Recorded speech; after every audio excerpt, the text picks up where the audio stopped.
Assalamu alaikum. I am Dr. Ghulam Fatma, and today I will start endocrinology from first aid. First comes pituitary gland, anatomy of pituitary gland. Pituitary gland, as we know, it consists of two parts.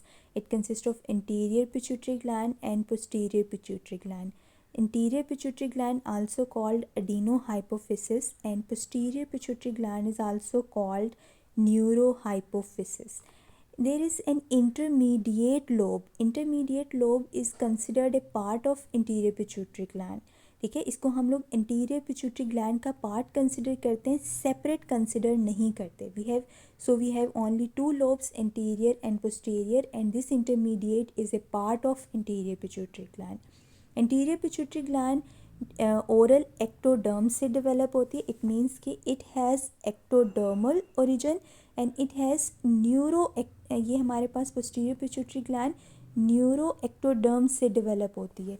ठीक है, this one is the oral ectoderm and this one in yellow is the neuro ectoderm.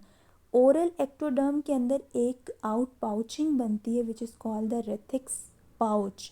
रेथिक्स pouch हम इसको कहते हैं. ठीक है, and this one neural ectoderm it forms posterior pituitary gland. Okay, then anterior pituitary gland से different hormones produce होते हैं.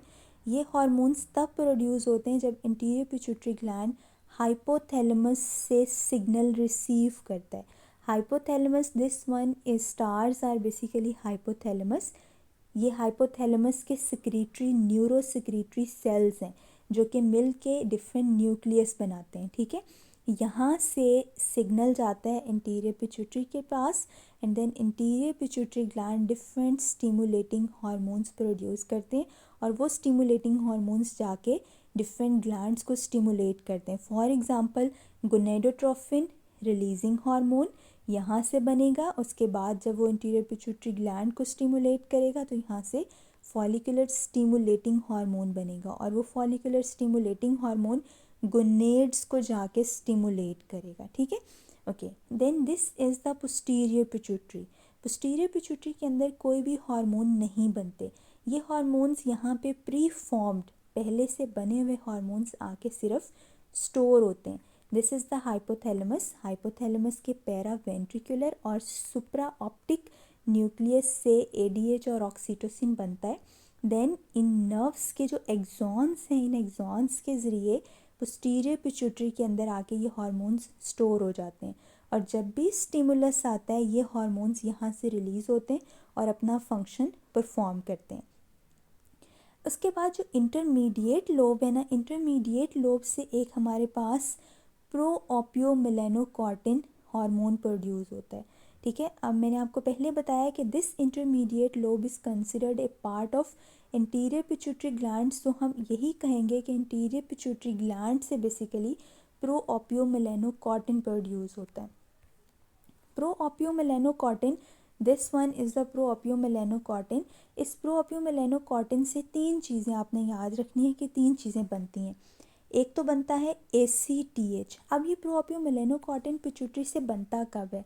जब हमारे पास हाइपोथैलेमस से कॉर्टिकोट्रोफिन रिलीजिंग हार्मोन आता है ना, मींस के रिलीजिंग हार्मोन कॉर्टिक्स वाला, जो कॉर्टिकोट्रोफिन रिलीजिंग हार्मोन, वो इंटीरियर पिट्यूटरी को मैसेज देता है. उसके रिस्पॉन्स में हमने जो पढ़ा हुआ था कि ACTH बनता है, लेकिन ACTH डायरेक्ट नहीं बनता. जब कॉर्टिकोट्रोफिन रिलीजिंग हार्मोन हाइपोथैलेमस से आएगा, पिट्यूटरी से सबसे पहले प्रोओपियोमेलेनोकॉर्टिन बनता है. ये प्रोओपियोमेलेनोकॉर्टिन तीन चीज़ें बनाता है. ना सिर्फ ACTH बनाता है बल्कि बीटा एंडोर्फिन्स भी बनाता है और मेलेनोकॉर्टिन स्टिमुलेटिंग हार्मोन्स भी बनाता है. इसीलिए ऐसी कोई भी डिज़ीज़ जिसके अंदर कॉर्टिकोट्रोफिन रिलीजिंग हार्मोन ज़्यादा आ रहा है हाइपोथैलेमस से, यानी कि कुशिंग डिज़ीज़, इट मीन्स के ACTH ज़्यादा बनेगा, साथ में मेलेनोकॉर्टिन स्टिमुलेटिंग हार्मोन भी ज़्यादा बनेगा, तो साथ में पिगमेंटेशन भी होती है. ठीक है, तो ये बात आपने बहुत अच्छे से याद रखनी है कि CRH के रिस्पॉन्स में ACTH डायरेक्ट नहीं बनता बल्कि प्रोओपियोमेलेनोकॉर्टिन बनता है और उससे MSH भी बनता है और ये हमारे पास हाइपर पिगमेंटेशन करवाता है. ठीक है, और ये सारा हमारे पास बेसिकली इंटरमीडिएट लोब से बनता है. Intermediate lobe is considered a part of interior pituitary gland. अब एक दफ़ा हम इसकी थ्योरी देख लेते हैं। एंटीरियर पिट्यूटरी, इसको हम लोग एडिनो हाइपोफिसिस भी कहते हैं। इससे हमारे पास जो गोनेड्स को स्टिमुलेट करने वाले हार्मोन्स हैं वो बनते हैं, कॉर्टेक्स को स्टिमुलेट करने वाले हार्मोन्स, थायराइड को स्टिमुलेट करने वाले, प्रोलैक्टिन यानी कि ब्रेस्ट को स्टिमुलेट करने वाले हार्मोन्स बनते हैं।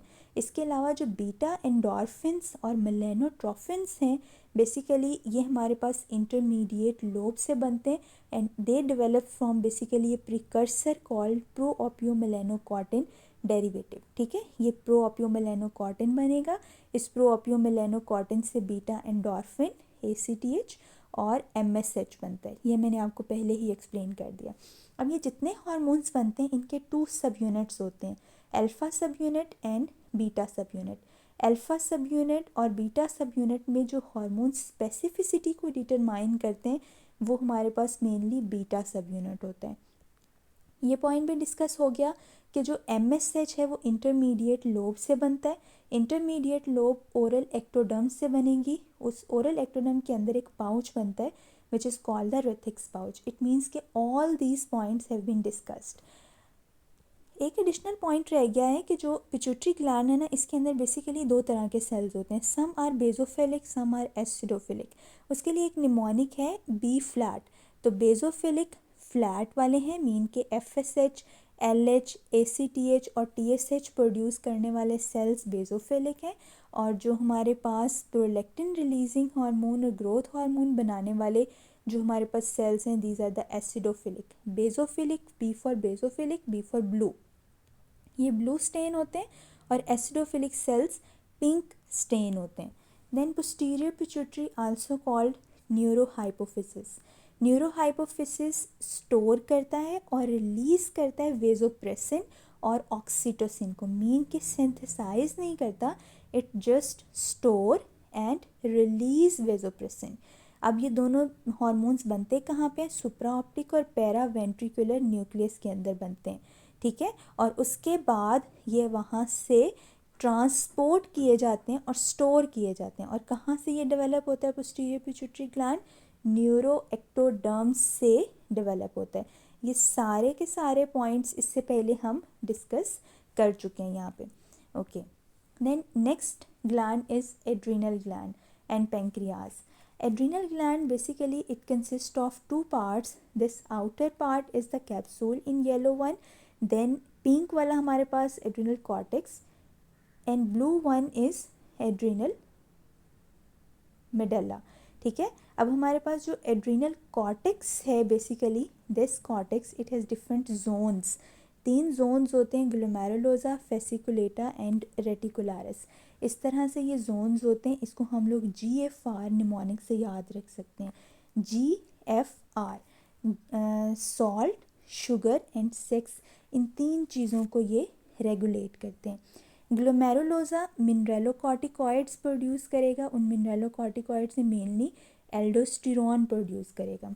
देन फेसिकुलेटा ग्लूकोकॉर्टिकॉइड यानी कॉर्टिसोल प्रोड्यूस करेगा। और जो रेटिकुलारिस है ये सेक्स हार्मोन्स या एंड्रोजेंस DHEA ये प्रोड्यूस करते हैं। ठीक है, उसके बाद this one is the मेडल्ला।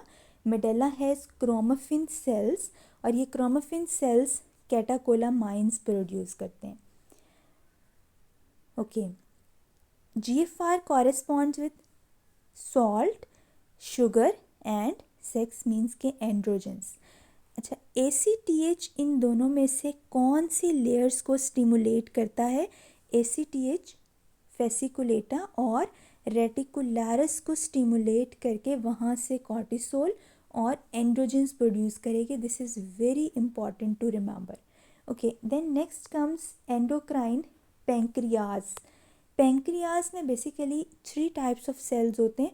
These outer cells और peripheral cells are the alpha cells जो कि ग्लूकागोन प्रोड्यूस करते हैं। दीज सेल्स स्मॉल वन जो कि सेंट्रल हैं, ये हमारे पास बीटा सेल्स हैं जिनको हम जिससे इंसुलिन प्रोड्यूस होता है। और ये जो ग्रीन वाले हैं, ग्रीन वाले गैमा सेल्स हैं जिससे सोमैटोस्टेटिन प्रोड्यूस होता है। These are the intercepted sales.